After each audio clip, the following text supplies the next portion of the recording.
Police panchayat में 5317 शिकायतों का निराकरण किया जा चुका है। बुजुर्गों की समस्याओं के निदान को लेकर वर्ष 2017 में इसकी शुरुआत की गई थी, जिसमें 29,800 बुजुर्ग दंपतियों का रजिस्ट्रेशन कर कार्ड जारी किए गए। इंदौर की आबादी 40 लाख के आसपास हो चुकी है और यहाँ पर तमाम तरह से समस्याएं होती है जो पुलिस के पास पहुँचती है। इसी को लेकर 2017 में डीआईजी रहे हरिनारायण चारी मिश्र और एडिशनल एसपी प्रशांत चौबे द्वारा बुजुर्गों की समस्या को हल करने के लिए सीनियर सिटीजन पुलिस पंचायत नामक अभियान की शुरुआत की गई थी और इस अभियान में आज 8 वर्षों में 5317 बुजुर्गों को राहत पहुंचाई गई है। तो वहीं 29,800 बुजुर्गों का रजिस्ट्रेशन कर उनका कार्ड भी बनाया गया है। कार्ड में तमाम अधिकारियों के नाम, नंबर और किस तरह से समस्या का हल मिल सकता है उसे दर्शाया गया है। तो वहीं ऐसे बुजुर्ग जिनके बच्चे नौकरी की वजह से बाहर रहते हैं या फिर जिनके बच्चे नहीं हैं, उनको सिल्वर कार्ड बनाकर दिया गया है, जिसकी जानकारी थाने पर भी है। यदि इन बुजुर्गों को किसी तरह की कोई समस्या होती है तो उनसे तत्काल पुलिस संपर्क करती है और समय समय पर उनके घर पर भी पुलिस पहुंचकर उनके हालचाल जानती रहती है। अधिकांश बुजुर्गों की समस्या बेटे, संपत्ति विवाद, परिवार में खाने पीने को लेकर समस्या सहित बच्चों द्वारा घर से निकाल देने की समस्या सहित अन्य समस्याओं का निदान सीनियर सिटीजन पुलिस पंचायत द्वारा किया जा रहा है और बेहतर रूप से इन्हें राहत दी जा रही है। इस सीनियर सिटीजन अभियान में तमाम बुजुर्ग दंपति के साथ ही उनके परिवार के लोगों की काउंसलिंग कर समस्या का निदान किया जाता है और एक खुशहाल परिवार बनाने का उद्देश्य रखते हैं। ये 2017 में पुलिस के द्वारा जब यहाँ पर माननीय हरिनारायण जी चारी डीआईजी थे और प्रशांत चौबे एडिशनल एसपी थे, उन्होंने बुजुर्गों की समस्याएं आती थी तो उस संदर्भ में सीनियर सिटीजन पुलिस पंचायत का यहाँ पे निर्माण किया था और उन्होंने उस वक्त जो संस्था का निर्माण किया तो उनको बुजुर्गों को सदस्य भी हम बना रहे हैं।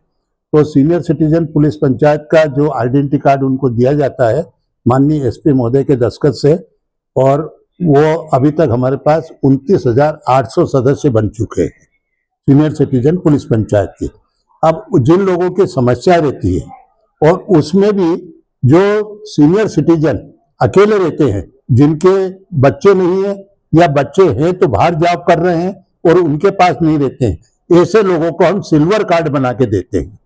उसमें ये पहचान रहती है कि इनके बच्चे यहाँ पर नहीं है, ये पेरेंट्स अकेले रहते हैं। जो अकेले रहते हैं उनको बीट वाइज भी उनको नाम दिए जाते हैं ताकि वो भी आते जाते उनकी निगरानी करते हैं सिल्वर कार्ड वालों की।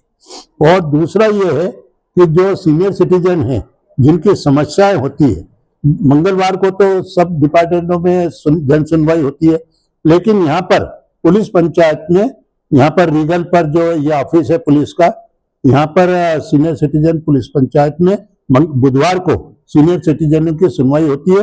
मंगलवार तक जो केस हमारे पास में आवेदक के द्वारा आ जाते हैं उनको हम बुधवार को यहाँ पे अनावेदकों को भी बुलाते हैं। पहले आवेदक को अंदर बुलाते हैं और अनावेदक को बाहर बिठाते हैं, उनकी सुनवाई करते हैं, क्या है मामला है समझते हैं, फिर उनको बाहर बिठाते हैं, फिर अनावेदक को अंदर बुलाते हैं। अभी तक 2017 से आज तारीख तक अभी 5,317 केसों में निपटारा हो चुका है। अभी तक कितने रजिस्टर्ड इसमें केस हो चुके हैं अभी तक आपके पास? ये 5,300 रजिस्टर हुए हैं। जितने केस हमारे पास होते हैं वो उनका निपटारा हम करते हैं और कोशिश ये करते हैं, हमारा प्रयास पुलिस पंचायत का ये है कि अधिकांश मामलों में समझौता हो जाता है। कुछ जो बुजुर्गों की शिकायत रहती है, कभी कोई बेटा नहीं रखता या बहू नहीं रखती, इस तरह के कोई अनोखे मामले सामने? ऐसे तो अधिकांश मामले वही आ रहे हैं क्योंकि ये समाज की विडंबना है कि आजकल बुजुर्ग लोग, माता पिता परेशान हो रहे हैं, कोई बेटे बहू परेशान कर रहे हैं, कोई रिश्तेदार परेशान कर रहे हैं, कोई बेटी परेशान कर रही है कि प्रॉपर्टी हमारे नाम कर दो, तुम तो अब जाने वाले हो, बाद में लफड़ा पड़ेगा। वो नाम कर देते हैं तो उनको घर से निकाल देते हैं कि अब प्रॉपर्टी हमको बेचना है। ऐसे तमाम मामले इस प्रकार के आ रहे हैं।